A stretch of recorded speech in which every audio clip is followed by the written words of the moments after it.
Hello Kindred, longevity lifestyle designers. This is Governor Secrets of Longevity.com.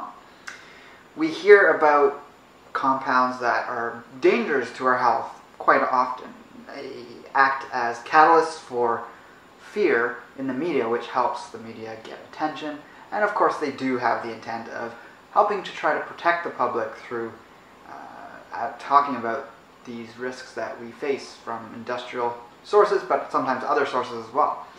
And one thing I've noticed recently, there's been an increase in talk about arsenic, aluminum, cadmium, and even lead. And there hasn't been much detail in these news reports.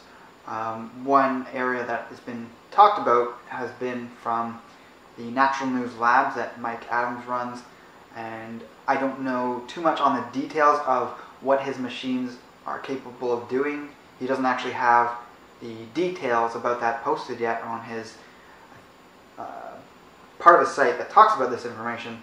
I believe he might eventually put that up there, what exactly these machines are in terms of the make and model, and then you could go look up how powerful these machines are in terms of, are they just classifying what minerals they're finding, or are they actually looking at the possible different types within those compounds?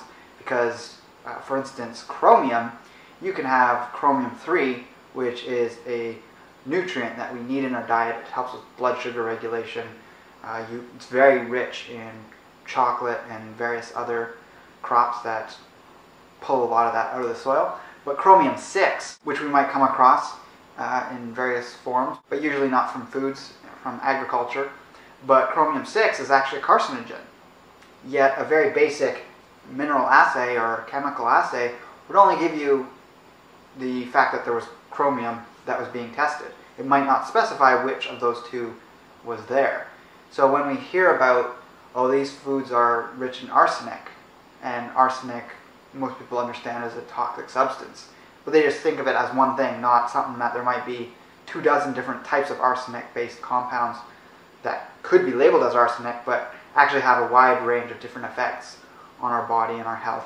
And there's actually evidence now that we have a very, very minute requirement for a small amount of arsenic in our diet, in extremely trace amounts. Don't get me wrong, but it's a safe form of arsenic, an organic arsenic compound.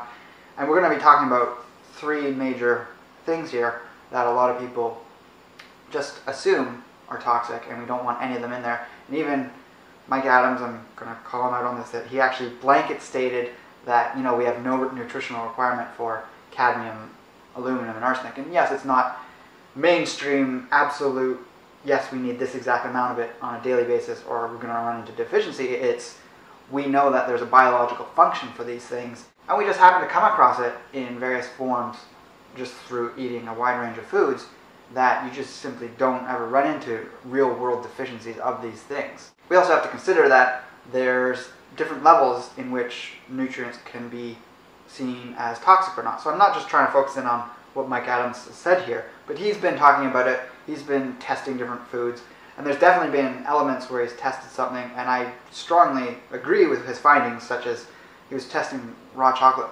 products recently, and he was seeing a difference in, I believe it was cadmium levels in the nibs, which is closer to the whole food compared to the more processed cacao powder. And obviously, if there's different levels of cadmium in one versus the other, it's not organic cadmium that's just from the soil. It is this cadmium that's getting added in the processing element in some way, probably from the machinery, and thus it's extremely toxic because this is not organic cadmium, this is inorganic cadmium. And because you have the same source for one company's product, for the nibs and the powder, you can assume that the most likely result of there being higher cadmium in the powder is because of the steps that it goes through in the machine processing. So I'm definitely not knocking him across the board on all of his work. He's being very vulnerable and putting himself out there doing this because you set yourself up for everything from lawsuits to misleading people, but he's taking a good stance, and at least he's generating awareness on this. And I just think people, once they start hearing about this, hopefully they come across a video like mine where you might see a little bit more depth on what exactly is going on with these different compounds. So as I go through this video, I'll be referencing different studies and articles, and I'll just number them off as I go, And we're going to start with the first one, which is an article in Reuters, which talks about arsenic and cadmium and how in their organic form they're hundreds of times less toxic than inorganic arsenic and cadmium. They're easily flushed out of the body, and as you'll see later on, there's actually potentially very small requirements that our body has, at least functions that it has to be able to utilize these in a sort of nutritional way. So to draw another parallel here, you can think of fluoride. It's a popular topic in holistic health circles, and we understand that, at least most of us understand that fluoride is extremely toxic. What's added to the water supply is not what you find in, say, a food that just happens to be rich in a little bit of fluoride, because the plant has actually pulled that up into it and turned it into an organic compound. Even the fluoride that's found just through soil is different from what you have as the byproduct of industry, which is what gets added to the water supply. And that's been shown pretty clearly to be extremely toxic. So if we start with arsenic, a lot of people are familiar with it being toxic, of course. There's been a lot of talk with rice, it being present in rice, and it was originally used on agriculture to try and control pests, and that obviously stopped at a certain point when people realized how toxic it was. This was inorganic arsenic that was being used, but it bioaccumulates in the environment, so a lot of these places where it was used, and it was used even more extensively in the East for a longer period of time, so rice actually bioaccumulates it because it's grown in these rice paddies, and arsenic is extremely water soluble, and since rice grows in water, you get that much higher content ending up in the rice. Now a certain amount of that potentially could have been turned into an organic arsenic compound because the bacteria and the roots of the plant are going to add on a carbon molecule and make that compound usable by the plant and then in turn usable by us. But in such large quantities, and when the plant is just sucking up a lot of moisture, you're also going to get probably the majority of it coming up not transmuted in that way and basically very toxic. So yeah, you want to limit rice from areas of the world where there's high arsenic in the soil. Another plant that seems to have done it a lot out in the West has been apples. So there's actually significantly noticeable amounts of arsenic in apple juice, but also apple products. And whether it's organic or not doesn't matter, because a lot of the soil has had the arsenic in it for so long, going back far enough that actually you can have an organic standard on a farm, yet there could be arsenic in the soil from a time when it wasn't organic. So link number 2 below actually shows that the FDA is saying that there hasn't been any studies to prove that this has been dangerous. So this isn't talking about the rice, this is just the apple juice. So there's also minute amounts of organic arsenic that's pulled up by apples. Similar concept to cyanide in the apple seed or apricot seed. A lot of people think that word cyanide just means it's bad, but in a biological context it could actually function differently, and it does function differently.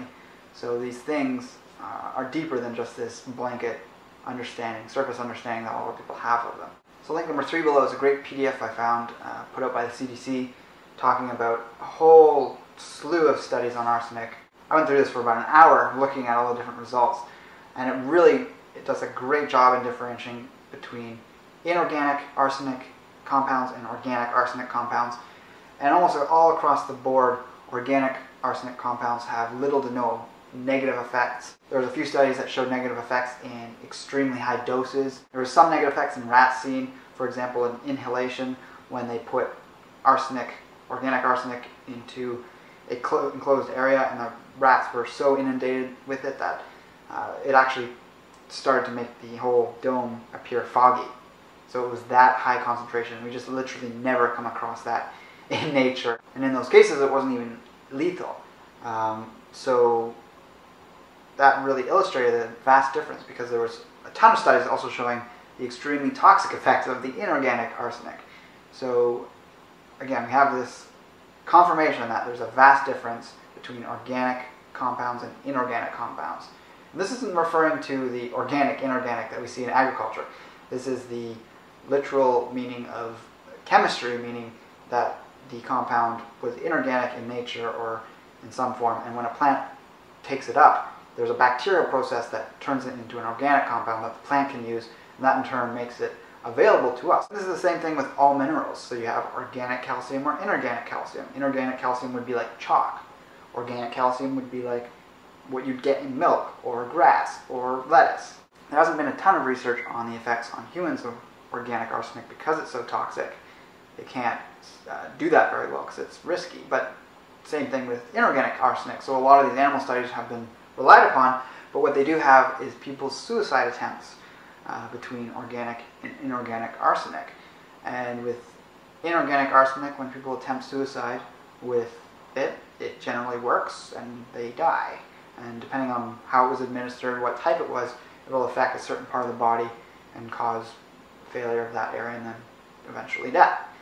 In the attempts of suicide with organic arsenic, these people fail because it's really not that bad, and they just end up, perhaps in the high doses that they're taking it in, they might just induce vomiting or diarrhea.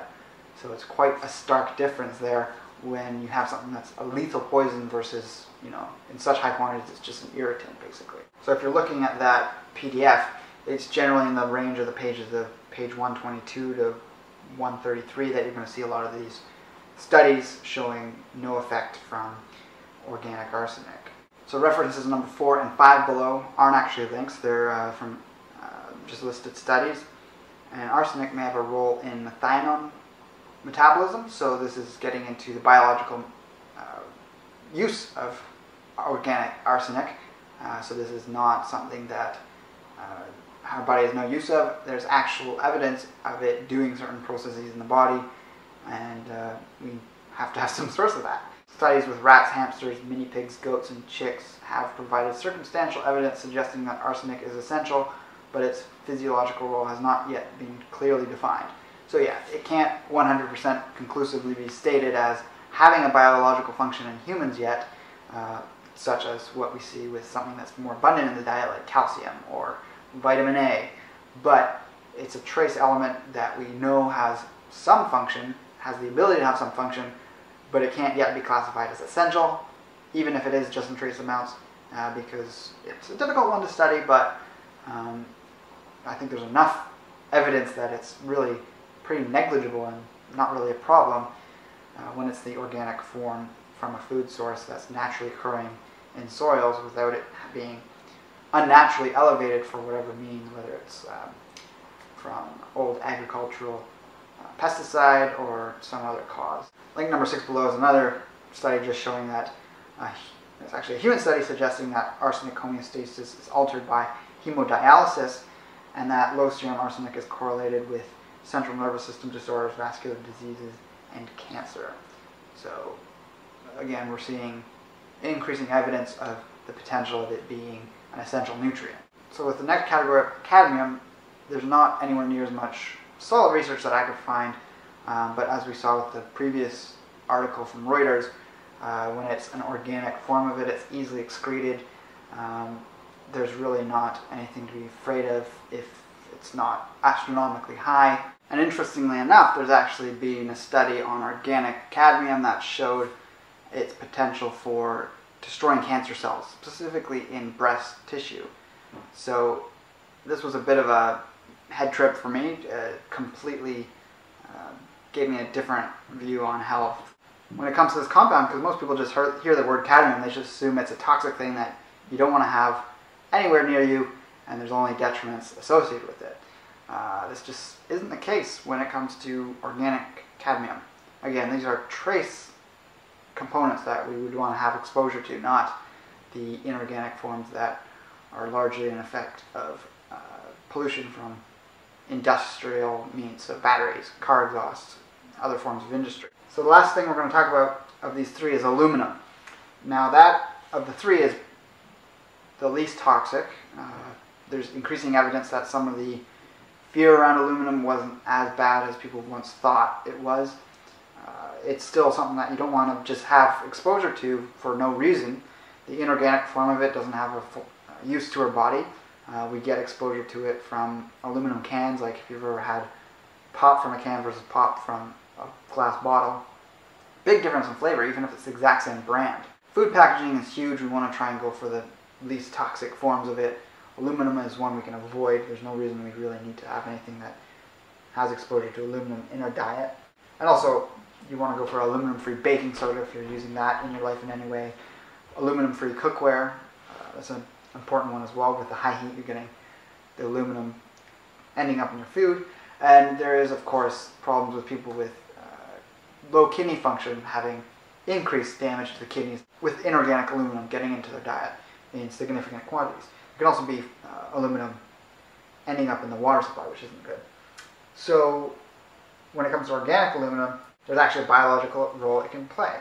So links number 8 and 9 below just give you studies giving examples of the potential for a biological use.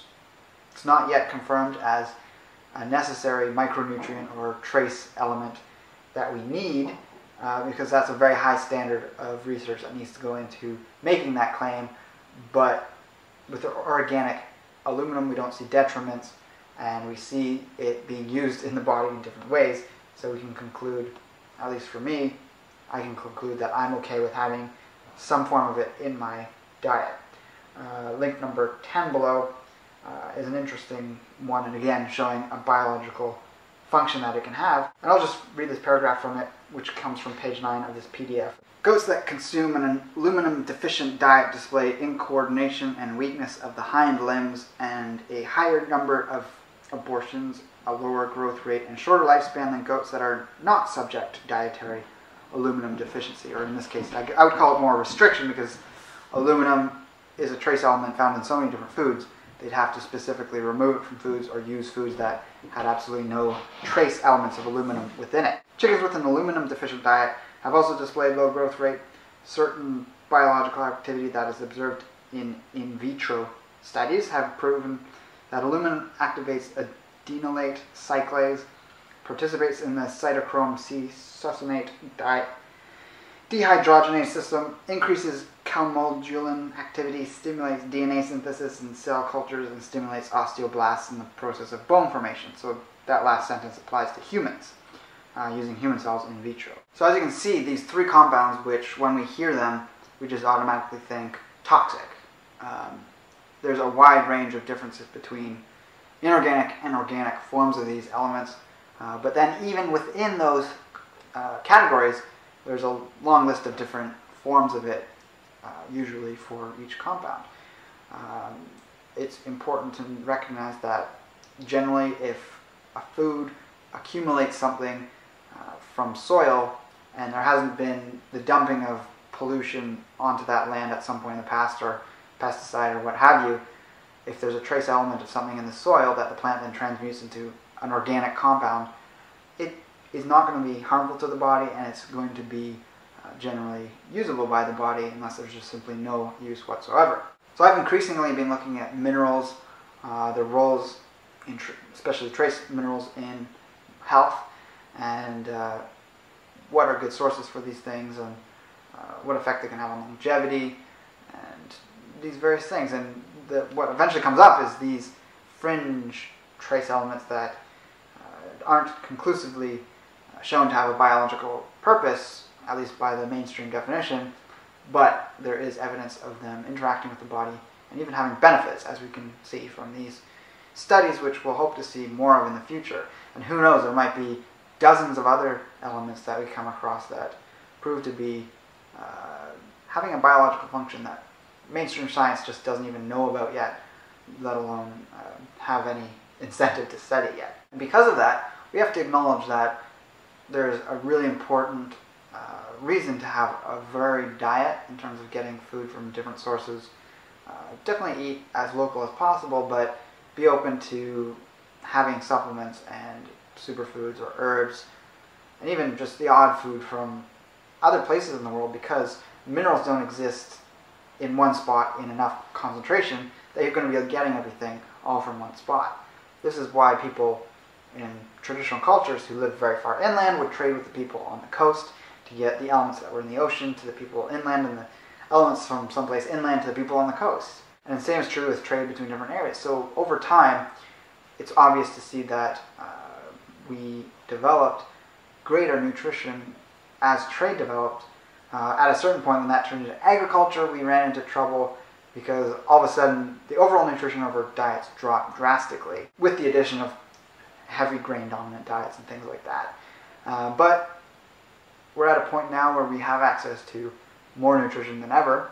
If we're very conscientious of how to get in the right stuff, how to get in safe elements, we can be quite healthy.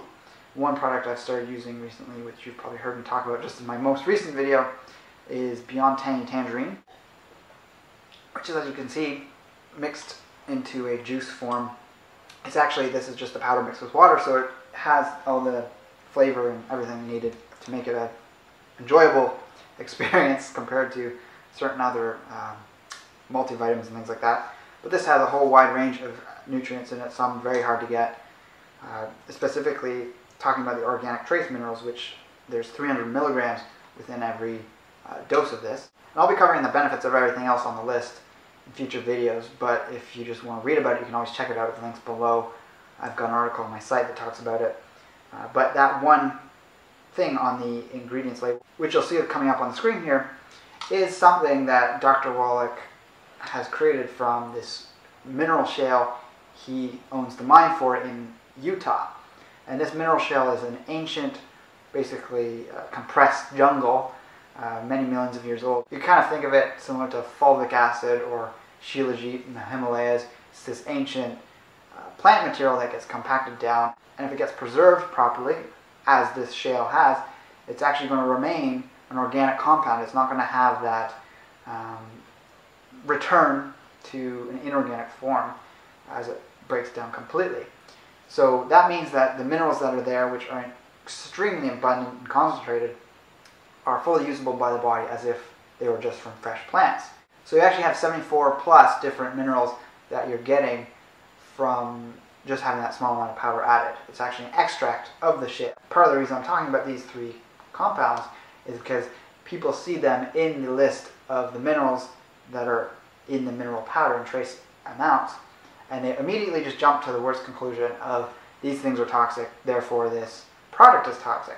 Not only are these compounds in such trace amounts that even if they were toxic, they would have no biological effect. But these are organic forms of it. They're fine to consume. They have some known benefits. This comes back around to what I was talking about at the start. Mike Adams is calling out some of these companies. In some cases, I'd say it might be valid with the cacao companies or even maybe the brown rice situation, because those are toxic compounds coming from industry.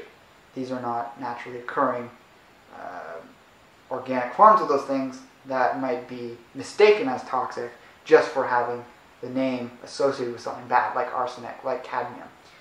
So you really have to be a detective when it comes to these things and not be too sensationalist. Don't take things that you see from media that thrives on hype in that way as just the be-all and end-all. These are just the questions that I would come up with for anyone that's doing research into possible contamination within any industry, whether it's a food industry or anything else. You have to be hyper vigilant about being specific and detailed about what you're talking about, and not confuse compounds for other compounds when there's several dozen within one group, such as arsenic or cadmium or aluminum. So check out my article on BTT, which is Beyond Tangy Tangerine, if you want to learn more about it. One thing I didn't get into is that there's even many of the compounds in BTT that would counteract the negative effects if those few compounds that people are saying are toxic were toxic. So it's really not an issue. There's so much packed into this, and it's such a great deal for the price it is. And, you know, I'll do videos on this specifically in the future, and some of the other products Longevity offers.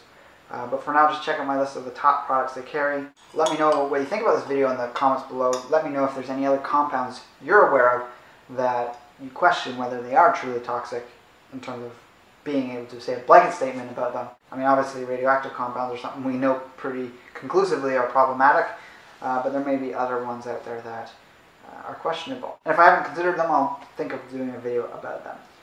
So with that, I'll talk to you next time. Take care and embrace life with Abernathy.